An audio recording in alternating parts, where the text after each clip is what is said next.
Hello, my name is Amin. Now I'm gonna make a new video about the difference between reference letter and recommendation letter. What is this for and where we can use these letters and what's the difference, because the many students are asking from me that I'm applying to university and what I have to write on my letter for example, someone is recommending me or giving the reference to someone, and what is the procedure, what I have to write and which letters I have to write. They are getting confusing, and that's why I decided to make a video and explain everything very well, that clear your mind and you will not have any question in your mind. Before starting the video, I just want to inform you, just hit that button below and give me thumbs up for helping me to fight with YouTube algorithm. And also, if you are not subscribing my channel, just try to subscribe and help me to grow, and we will grow together. Let's start. What is the reference letter? What is the recommendation letter? These are a bit different. For example, the reference letter, the idea is the same.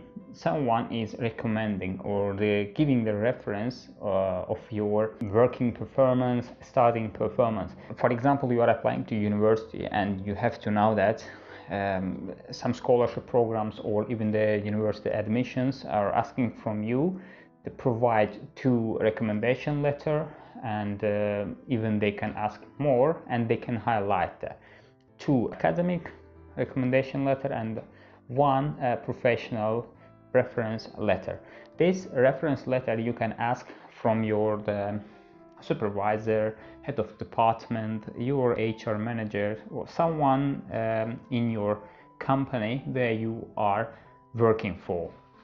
This is the professional form and professional letter which you can get from your company. But recommendation letters you can get from your professor, from your thesis topic supervisor, or if someone has the research-based degree in their study years, they can ask from the supervisor at the faculty, at the department, someone else. And just be careful. These 2 letters given by you should be the exact person who knows you. For example, this is the big company, you are working for HR department, you are asking from the facility manager because you have a good contact with the facility manager and you're asking the reference letter from that person. Of course they can give you the reference letter, but your department is you have to understand, the HR department, you can ask it from your HR manager, from your HR supervisor or HR department, the team leader or head of department. Someone is related to your working experience and who knows you better. And recommendation letter, someone is asking from the professor who never taught you any subject, but just you have a good contact with that supervisor, with that professor, or even you can think that that professor easily gave the recommendation letter to my group mate, and then I can ask from that person and that person can give me easily the recommendation letter. But you have to understand, for example, in the letter section at the end, that person will give the signature section, and in the signature section he will mention his position and his working department. For example, you have subject in let's say electrical engineering field, but that person is working for business administration or, for example, finance department, and he is a professor in that department, or any irrelevant department to your subject. And even in your curriculum, even in your syllabus, the admission managers will not find any relative courses for this professor. That's why it will be unuseful for you, and even you can lose your chance for getting a great opportunity from the university where you are applying for. And that is the common issue which students are doing always. You have to take into mind this, and let's start to the preparation form. Starting from the reference letter, what you have to write. In the reference letter, just be careful, don't, if you're, for example, the supervisor or head of department, someone is giving you the reference letter, you have to understand that person is not professional person in English grammar, because you are writing the kind of academic writing task 2, you are following IELTS standards, but you have to understand this person doesn't have IELTS certificate. The person will easily understand that you wrote this letter and you gave to that person to get a signature for you and to put their stamp. Then this is not recommended, and that's why you have to ask from that person to write like easy ways. Even he or she can put their 6-7 sentences, it can be enough. You don't need to write 2 pages the reference letter. The person only can put there your performance. But there is one point. If you are applying university, just take into mind, I'm talking about the university application, not for express entry or not for any immigrational purpose, okay? This is just for academic purpose, and you are collecting documents related to your university admission process. Okay, that person should include there your working period. For example, you started 2018 until 2020, and that person should mention that we know each other from this time, and since that time we are working together, and this person, I'm giving a reference letter. And for the body paragraph, that person should mention only 1 paragraph is enough, or 2 maximum is enough. And in this paragraph he she can mention only your working period in that department, and your tasks, your performance, and everything is related to you, not like highlighting too much information, not for the impressing your ability, just for the easy samples you can ask from that person, and they can include in your letter. And the second part, he can mention, it's my pleasure to give a reference to that person in the future. If you have any question, do not hesitate to contact with me. And that person can put the email address, department, and the company. And letter form, you are always asking from me that, and can you give me the sample? Of course, the sample, which is the common, and I can only mention the like structure, not the sentences. I can only give, for example, the name, surname, place, and the signature place, and letterhead. What is a letterhead? A letterhead is the section. Company logo or company name or company contact details will be mentioned there, or if they have ISO nominee, they can put only there, and they can put any certification number, a reference number there. This is the letterhead sample you can ask from your company. And that's it for the reference letter. Letterhead, to whom it may concern, and the brief information about this. The reference letter, 5-6 sentences are enough. And signature, I mean the signature space. This is the person will write the position, name, surname, department, and the company name. Company contacts or her personal contacts can be included there. And the important things, in this reference letter. You are asking, should I put the company stamp or that person individual stamp on it, or to put their signature or no? Just be careful. If you are like inserting letterhead to that letter, you don't need to put their stamp, because the reference codes, ISO codes, it is easily recommended for you.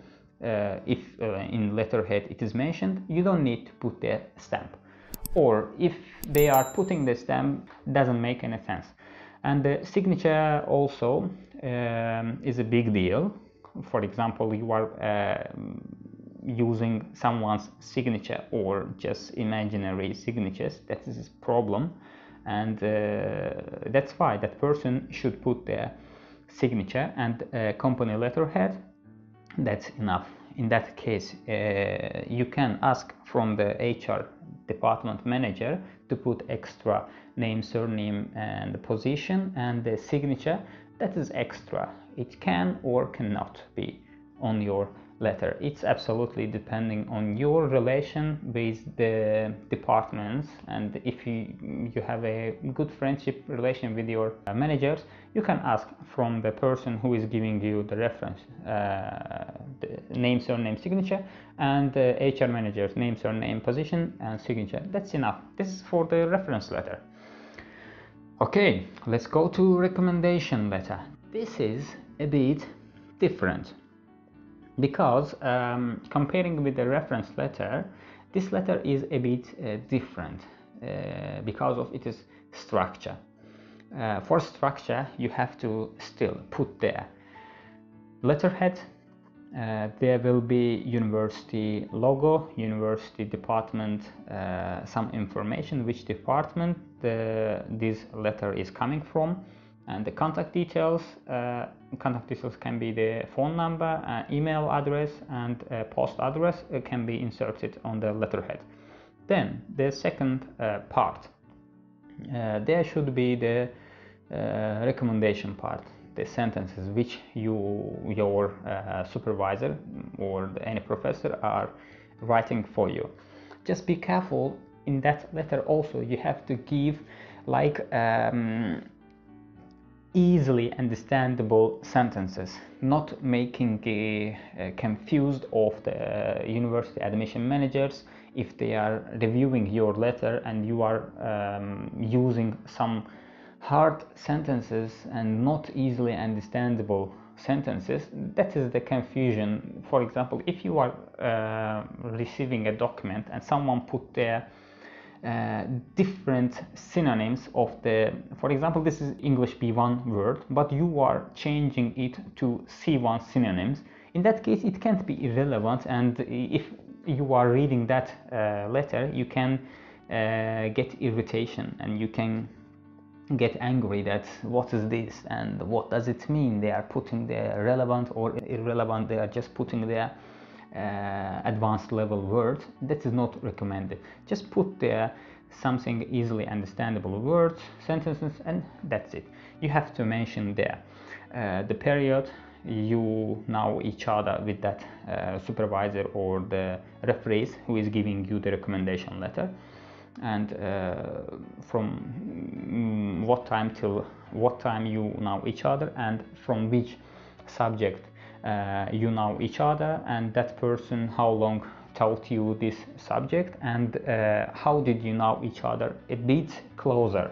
Because for example, in my department also I had some professor, but we didn't have good contact. We were not going well, and it is possible, like this is human being, we cannot get on well each other, and someone we are closer, someone we absolutely don't know each other, just passed the exams and finished the communication with that person. This is possible, and that's why you have to ask the recommendation letter from the person who knows you better than others, okay? And just be careful to ask from professor, associated professors, not from the lecturers or PhD students who taught you one subject. It's not recommended. That's why you have to ask from someone with a high position in that department, because this is a good reputation for your letter. And that person will include the information and how you know each other, from which subject, and why that person is recommending you, because you had good knowledge for this subject and you passed this subject with a high mark, or you made some research or publications or some models during this study period, and that's it. You have to give information, and not you, that person. Or it is possible, like, you can ask from your supervisor, you can write instead of him or her, then they can agree, it's good, and you can ask from them the stamp or something. I will give information.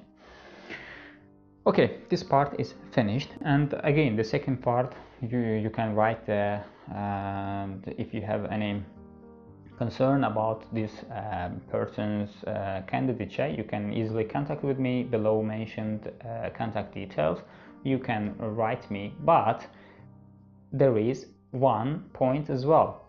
Do not use personal email address. You have to use university email address for your recommendation letter, because it's possible some students are cheating university admission managers, and they are putting random email address, which it's possible you can create instead of that person name and surname, and you can create an account and at gmail.com and at something.com, something like that. And that's why it's recommended to put there only professional university email address, which refers to that person. It should be cooperative email addresses for that university. And even you can avoid this paper submission. You can depends where you are applying. For example, some Canadian universities, some Australian universities, New Zealand universities, American universities asking online recommendation letter, which your university will forward your application to the referees to accept and write them back. That's it. And at the end you have to include again the signature stamp, if they have stamp, department has a stamp, or that person has individual stamp, they can put their stamp, and that's it. Signature also, signature, I mean that can be electronic signature or handwriting signature, again the letterhead, and that's it for your recommendation letter. Again, I'm telling you, and don't be hustle in these sections, in these parts, because this is the easiest part which you are making harder for yourself. That's not good things. Just take it easy and ask from the person. If they are accepting, that's good. If they are not accepting, ask from another person who is working with you and they have a high position rather than yours. They can be your referees. You have to always ask from the department and who is working with you, and they can, of course, better than nothing. Instead of keeping silence and shying not to ask, just ask. If they agree, it's possible, or if they not agree with your concern, then you can ask from another person, but not for relevant for your application. That's why just be careful for this part. And the recommendation letter is also working like that. You have to ask from a professor who knows you better than others, who taught you at least one semester and at least 6 months you have a connection with that person. In the future you will get successful application for your university admission process. That's it. If you find out this information relative for you and related to your application, just hit that button. Don't forget to give me the thumbs up and help me to grow together. And if this channel is growing, you will get more information related to your circumstances, and that's why hit that button below, subscribe this channel and give me a thumbs up for helping me to fight with YouTube algorithm. See you in next video. Good luck.